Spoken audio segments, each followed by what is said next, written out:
1972 का Andes plane crash के बारे में कौन नहीं जानता। एंडीज़ प्लेन क्रैश एक ऐसा वाक़या है जो इंसानी हिम्मत और आज़म का बेहतरीन मिसाल के तौर पे जाना जाता है। ये कहानी इंसानी हिम्मत और वफ़ादारी का सबूत है जब लोगों ने मुश्किल हालात का सामना किया और अपनी ज़िंदगी बचाने की कोशिश की। तारीख़ 13 अक्टूबर 1972। Flight details aircraft Fairchild FH227D था। इसमें 45 मुसाफिर सवार थे, जिनमें से ज़्यादातर पैसेंजर मॉन्टेविडियोस यूरुगुए के ओल्ड क्रिसमस क्लब के रग्बी टीम के मेंबर थे। फ़्लाइट सैंटियागो चिली जा रही थी एक फ्रेंडली मैच के लिए। फ़्लाइट ने सीवियर वेदर कंडीशन फेस की, जिसमें टर्ब्यूलेंस और पुअर विजिबिलिटी शामिल थी, जो नेविगेशनल एरर का सबब बनी। पायलट ने अपनी लोकेशन को गलत समझा और सोचा कि उन्हें एंडीज़ माउंटेन को क्रॉस कर लिया है, इसलिए उन्हें जल्दी डिसेंट करना शुरू कर दिया। प्लेन डिसेंट करते वक्त एक माउंटेन पीक से टकरा गया 13,000 फीट की बुलंदी पर। प्लेन माउंटेन से टकराकर टूट गया और बहुत से मुसाफिर फ़ौरन ही ख़त्म हो गए, जबकि कुछ मुसाफिर प्लेन से बाहर गिर गए। 45 मुसाफिरों में से 12 लोग इनिशियल वेदर कंडीशन में मर गए और ज़्यादा चोट और टफ़ कंडीशंस की वजह से अगले दिन ख़त्म हो गए।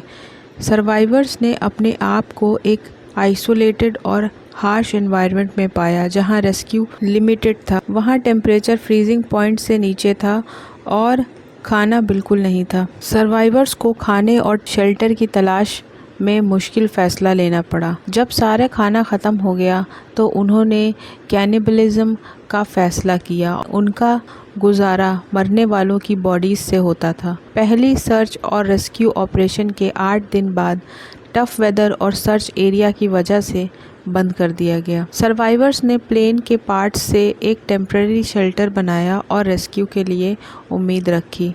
2 सर्वाइवर नंदो पराडो और रॉबर्टो एंडीज़ माउंटेन्स को पार करके हेल्प लेने के लिए 10 दिन का ट्रैक किया, जिस दौरान उन्होंने एक्सट्रीम वेदर कंडीशन फेस की। ट्रैकर्स को आखिर में एक चिलियन शेफर्ड सियागो कैटेलियन मिला, जिसने उनकी अथॉरिटी से कांटेक्ट करने में मदद की। उनकी इस इनक्रेडिबल जर्नी की वजह से बचे हुए सर्वाइवर को रेस्क्यू किया गया। 22 दिसंबर 1972 को प्लेन क्रैश को 2 महीने बाद बचे हुए 16 सर्वाइवर्स को एक चिलियन सर्च टीम ने रेस्क्यू किया।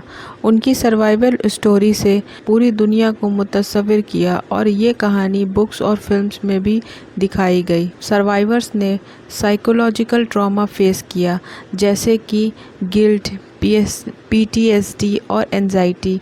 कैनिबलिज्म का डिसीजन जो सर्वाइवल्स के लिए ज़रूरी था, उनके लिए इमोशनल स्कार्स छोड़ गया। कैनिबलिज्म के मॉरल इम्प्लिकेशन पर सर्वाइवल और दुनिया भर में बहुत बहस हुई। सर्वाइवर्स ने अपने एक्शंस को एक्सट्रीम सिचुएशन में सर्वाइवल के लिए ज़रूरी करार दिया।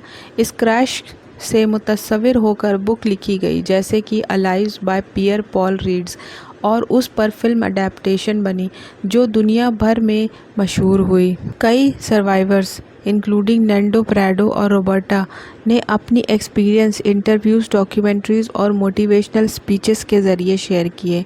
एंडीज़ क्रैश ने इंसानी हिम्मत और विल टू सर्वाइव को साबित किया। ये केस स्टडी एथिकल बाउंड्री और लाइफ एंड डेथ सिचुएशन में चॉइसेस को एक्सप्लोर करती है। 1972 एंडीज़ प्लेन क्रैश इंसानी एंड्योरेंस रेजिलियंस का पावरफुल सबूत है, जो ज़िंदगी की मजबूतियों और इंसानों की एक्स्ट्राऑर्डिनरी लेंथ को हाईलाइट करता है, जो वो अपनी ज़िंदगी बचाने के लिए जा सकते हैं।